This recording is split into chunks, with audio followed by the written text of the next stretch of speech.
This is the best evidence I have ever seen that that does not work.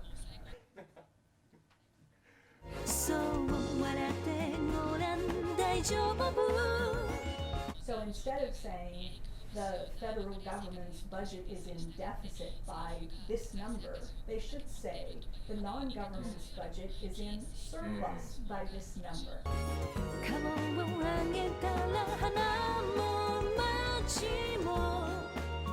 All the rest of crowding out has to fall away.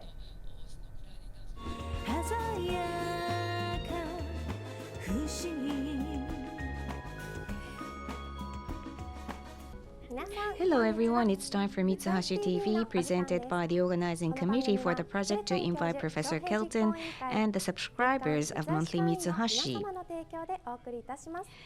We've been talking about MMT, modern monetary theory, which has a potential to shift and pivot how we all think about money, financial policies, and economies in the world and of Japan to an appropriate direction.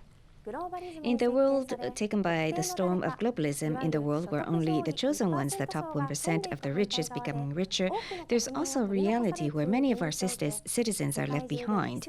In the wake of such reality, it seems that the shift and pivot of extreme globalism has begun worldwide. We believe that MMT can be a game changer in bringing back the economy that enriches all citizens instead of only the specific chosen ones. Today, we again have a special guest, Professor Stephanie Kelton, with us here, who is playing a central role in MMT economy and also a professor at the State University of New York. I am Noah Koke, serving as MC for this program. Thank you for joining us. The theme for episode 2 is MMT and myths of Japanese economy. Well, people say that the Japanese case proved MMT right, and we want to talk about the truth today. So, hello again. We're happy to have our special guest, Professor Stephanie Kelton from the State University of New York. Thank you for joining us, Professor Kelton. So, what you're seeing is the GDP growth of the major countries since the 21st century. GDP's 2018 has grown since 2001, and this shows in which way GDPs have grown. It's high in BRICS, but even in US, UK, and Canada, GDP has doubled since the beginning of the 21st century. And in France, Germany, and Italy, it's grown by 1.5 times. But look at Japan, one time. Why is it the case? One of the reasons, and probably the biggest reason, is as follows. According to my view, after the ushering in of the 21st century, if we look at government spending only for the developed nations, 2.6-fold growth in Australia, US, UK, Canada, whose GDP growth has doubled, has seen spending also double. 1.5 GDP growth had been achieved in France, Germany, and Italy, and the same growth in spending in Japan, 1.8 times. In other words, they say austerity budgeting, but if as a result of government not spending, government spending is part of GDP, so it's only natural that GDP isn't growing. What's your take on this matter? Yeah, that's right. I mean, both of our countries experienced financial crises, and financial crises of the magnitude that happened here and that happened in the United States create such devastating losses in the private sector that it requires a very ambitious fiscal response to help repair balance sheets and help economies recover after a financial crisis.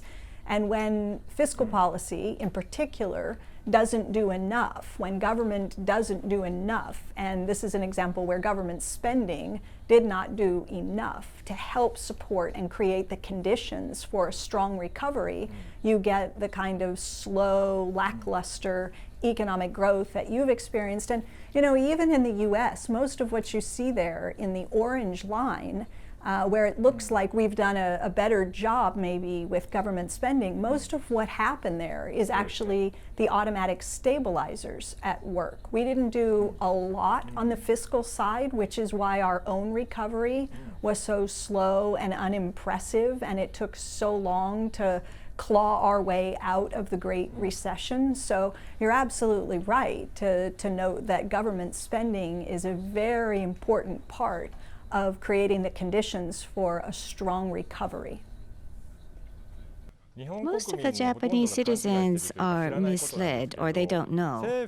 The government's deficit is surplus for the non-government sector. So if fiscal deficit increase, then that should be taken as our surplus increasing, but that's never reported in the press, and austerity budgeting had continued. This is the reality. Yeah. It's, what I would like to see is actually the government agencies change the way that they report on their budget outcomes. It doesn't do us very much good to have the government tell us what's happening on their balance sheet. It would be far more useful if they reported the information in a way that was helpful to us so that we could understand the impacts on our own financial positions. So instead of saying, the federal government's budget is in deficit by this number, they should say the non-government's budget is in surplus by this number. And then at least it's helpful to the population to understand that what the government is doing with its budget is benefiting the economy financially by some yen amount, right? In Japan, as a result of non-growth of government spending, GDP hadn't grown. But in a way, this Japanese example has proven MMT right. Professor Random Ray, macroeconomics, talking about MMT, also has several graphs on Japan. This is one of my favorites. This is the Japanese debt since 1970, the bar chart of orange. 2018 debt in comparison to 1970 is 125-fold. But if economists were right, Japanese interest rate should have gone up, but the blue curve is long-term rates that has gone down. Can economists explain this phenomenon? Well, MMT economists can explain this phenomenon, but most mainstream economists have difficulty because their models predict that that shouldn't happen. And it didn't just happen here in Japan. The same relationship happened in the United States. Our debt to GDP ratio has steadily risen, and the 10-year on Treasury bonds has steadily declined. And you find this going back many decades. So if we were to produce that picture for the US, it would look exactly the same as it does here. And while mainstream economists are puzzled by this because their models tell them that increasing deficits is supposed to push interest rates up, so that over time rising deficits lead to rising debt, and interest rates and debt should move together up. But they don't. The debt has increased, the interest rate has declined steadily, and the answer is that the central banks set the policy rate, and long-term interest rates closely follow. In other words, the interest rate has fallen because the central bank has cut interest rates over that period of time.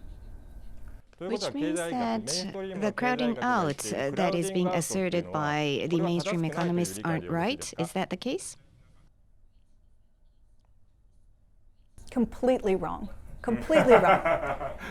And the reason that they're completely wrong is crowding out requires a sequence of events, right? Crowding out theory says that when the government increases its deficit, it has to increase its borrowing. And when it increases its borrowing, it has to go to this little pool of yen, and there are only so many yen available to be loaned out. And so you have a fixed supply of money, of savings, okay? And when the government increases its borrowing, it competes for a bigger share of that fixed supply of savings, leaving behind less savings to finance other things like private investment. So as the supply of savings decreases, the price of savings, the interest rate, goes up. And as the interest rate goes up, investment spending goes down, and as investment spending goes down, GDP falls. So all of those things have to be true. Crowding out is wrong because it's wrong from the very beginning.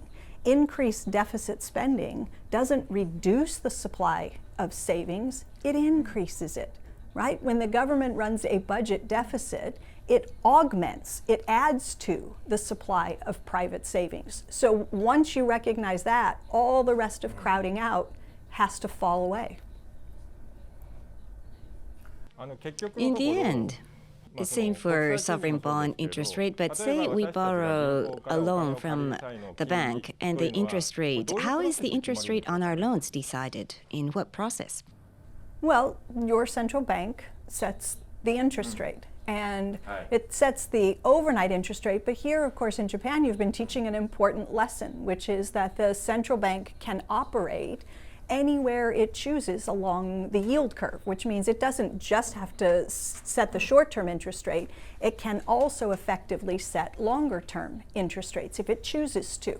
And so essentially, any interest rate can become a policy variable. In the case of deflation, it appears that there is a downward trend of interest rate on global basis, but deflation and economic fundamentals do not impact that trend? Well, they impact the trend in the sense that depressed conditions and stagnation globally have led central banks to push interest rates to zero or even into negative territory. So the low interest rate environment reflects the global weakness in major economies around the world. Which means that Japan is the weakest amongst all countries in the world, right? Well, it means that your central bank has assessed the strength of the Japanese economy to be very low, and that is reflected in the very low and negative interest rates, and probably on the belief that somehow negative interest rates are going to help stimulate and bring about a recovery, which is also something that's debatable, I think. We're an interesting country. Minus 0.3% is now the interest rate, long-term rate. It's now risen to that level. That's what the press reports. Yeah. And again, the long-term interest rate is a reflection of where market participants think the BOJ is going with the shortest term interest rate. So, yeah, you have extraordinary conditions in terms of borrowing costs. At yesterday's symposium, the reflationary economist's policy was mentioned, and when you responded to that question, even if interest rate is lower, if there isn't no demand for a loan, it wouldn't be effective. Can you elaborate on that? Yeah, sure. So monetary policy works by setting a price of credit, an interest rate, that gets people to respond by borrowing money and spending money into the Japanese economy. So monetary policy works by getting people to take on debt, right? There are essentially two ways to grow an economy. Leaving aside the external sector, trade, there are basically two ways to grow the economy. One is through private credit, right? Borrowing, private borrowing, and the other is through public deficit spending. That's essentially all there is. And what the central bank is trying to do is to get the economy to grow by relying on private credit creation. The problem with that strategy is that if your businesses are not swamped with customers, then they have little reason to need to borrow money to expand their productive capacity, hire more workers, buy more machines, build more factories.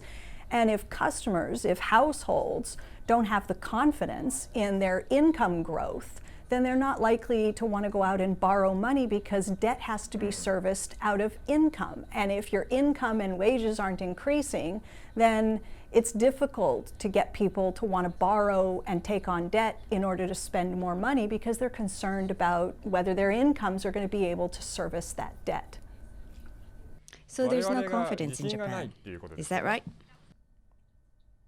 Well, That was a better way of saying it, actually, than the way I said it. Ultimately it is about confidence. Businesses have to be confident that the customers will be there, and households have to be confident that the income will be there to service any new debt that they take on. So at the end of the day, you're exactly right. It is about confidence.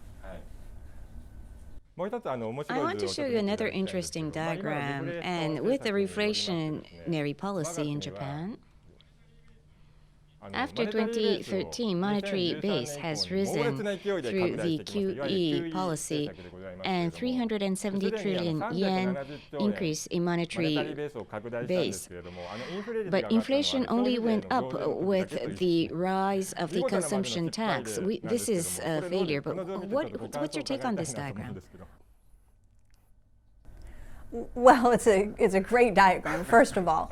And it really helps to upend, I think, a lot of the mainstream economic thinking, which is that somehow by filling banks with reserves, this is going to lead to a proliferation, a growth in lending and spending in the economy. And it just turns out that that's completely incorrect. And so, I think a lot of important lessons are being learned about the potential for quantitative easing to bring about a robust recovery just because you believe that pushing reserves into the banking system will somehow help reflate the economy, will be inflationary. I think this is the best evidence I have ever seen that that does not work.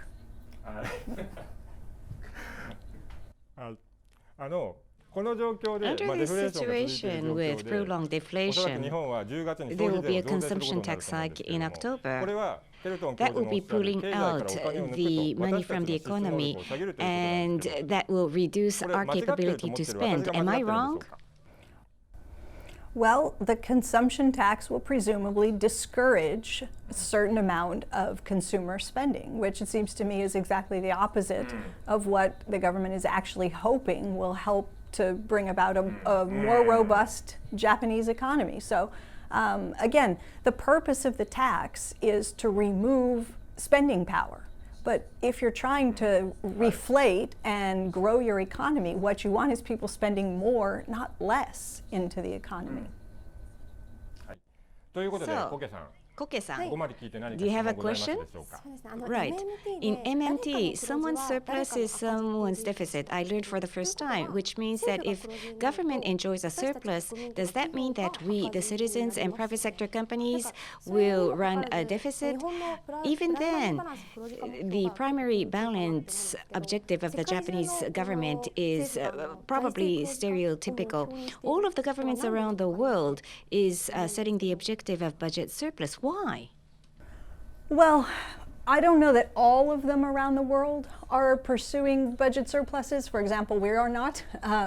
We recognize that deficits in the US are increasing, and we're looking at trillion-dollar deficits, which is a new high for us, and we anticipate the deficit to be about that size in the years ahead. But most governments, you're right, do tend to, at least rhetorically, tell the population that they are striving for primary surpluses or reduced budget deficits. Having the government's budget in surplus doesn't necessarily push the private sector into a bad situation, because you've got three pieces to worry about. You have the Japanese government sector, the Japanese private sector, and you have the rest of the world. Now, if you get very lucky and the government is reducing its budget deficit, but the rest of the world is increasing their spending on Japanese goods and services, then that could protect the domestic private sector here, the Japanese private sector, and they would be okay in that situation. But that's a big if. If the government is reducing its deficit here and the rest of the world isn't filling in and replacing that lost spending, then it's going to end up hurting the Japanese private sector. Thank you very much. Now, in the next episode, we're going to talk about politics. MMT should be applicable regardless of a political situation, but we're going to talk about MMT and politics in the next episode, and thank you. MMT についてもっと詳しく知りたいという方は、三橋貴明の最新刊知識ゼロからわかる MMT 入門、こちらが参考になります。こちらの方は書店では購入できません。こちらの QR コードからお買い求めください。